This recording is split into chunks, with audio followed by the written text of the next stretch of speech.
పునరుత్థాన ప్రభు యేసుక్రీస్తు నామములో మీ అందరికీ శుభములు. పాస్కా కాలపు 3వ శనివారము. మొదటి పట్టణము అపోస్తుల కార్యములు 9వ అధ్యాయము 31వ వచనము నుండి 42వ వచనం వరకు. అందుచే యూదయ, గలిలియా, సమరియా సీమలందంతటా క్రీస్తు శ్రీసభ నిర్మితమై శాంతి చేకూరెను.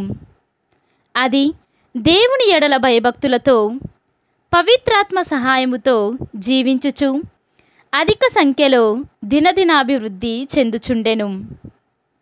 పేతురు అంతటను పర్యటించుచు ఒకసారి లిద్దాలో ఉన్న పరిశుద్ధులను చూచుటకై వెళ్ళెను. అక్కడ 8 సంవత్సరముల నుండి పక్షవాత రోగముతో బాధపడుచు పడక నుండి లేచుటకైనా శక్తి లేని అననీయ అను పేరు గల వానిని చూచి, అననీయ, యేసుక్రీస్తు నిన్ను బాగు చేసియున్నాడు, నీవు లేచి నీ పడకను ఎత్తుకొనుము అని చెప్పగా అతడు వెంటనే లేచెను. లిద్దాలో షారోనులో నివసించుచున్న వారందరూ అది చూచి ప్రభువును నమ్మిరి. యొప్పాలో తబితా అను ఒక శిష్యురాలుండెను. గ్రీకు భాషలో ఆమె పేరు దోర్కా అనగా జింక. ఆమె తన కాలమంతటిని సత్కార్యములు చేయుటలో, పేదలకు సహాయపడుటలో గడిపెను. ఆ సమయములో ఆమెకు జబ్బు చేయుటచే మరణించెను. ఆమె దేహమునకు స్నానము చేయించి పై అంతస్తులోనున్న ఒక గదిలో ఉంచిరి. లిద్దా యొప్పాకు దగ్గరలో నుండుటచే యొప్పాలో ఉన్న శిష్యులు పేతురు లిద్దాలో ఉన్న సంగతి విని 2 మనుషులను అతని యొద్దకు పంపుచు, నీవు ఆలస్యము చేయక త్వరగా మా వద్దకు రమ్ము అని అర్థించిరి. పేతురు సిద్ధపడి వారితో అక్కడకు వెళ్ళెను.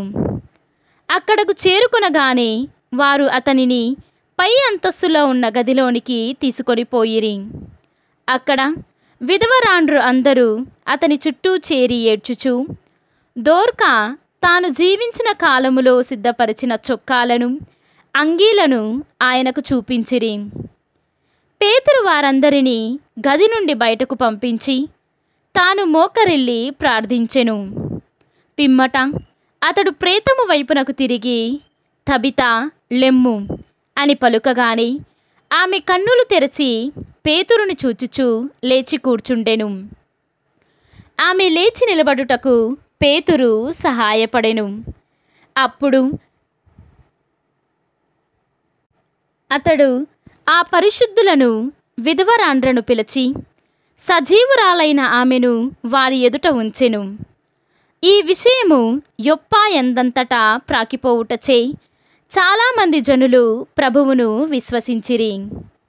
ఇది ప్రభువాక్కు. సర్వేశ్వరునికి వందనములు.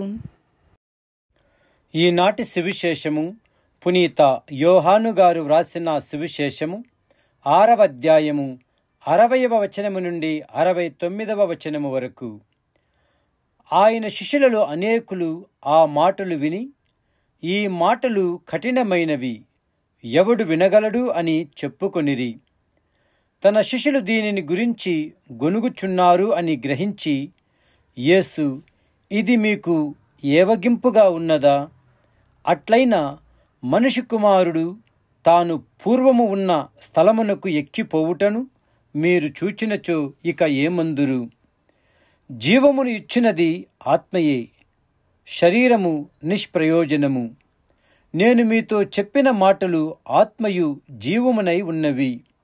కాని మీలో విశ్వసింపని వారు కొందరు ఉన్నారు అని పలికెను. ఆ విశ్వసింపని వారు ఎవరు? తనను అప్పగింపబోవు వాడు ఎవడు మొదటి నుండి ఆయనకు తెలియను. కనుకనే తండ్రి అనుగ్రహించిననే తప్ప ఎవడు నా యొద్దకు రాలేడు అని మీతో చెప్పితిని అని ఆయన పలికెను. ఇందువలన ఆయన శిష్యులలో అనేకులు ఆయనను విడిచి వెళ్ళి మరెన్నడూ ఆయనను వెంబడింపరైరి.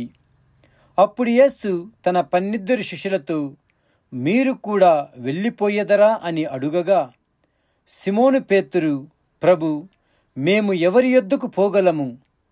నీవు నిత్య జీవపు మాటలు కలవాడవు, మేము విశ్వసించితిమి. నీవు దేవుని నుండి వచ్చిన పవిత్రుడు అని గ్రహించితిమి అనెను. ఇది క్రీస్తు సువిశేషము. క్రీస్తువా మీకు స్తుతి కలుగునుగాక.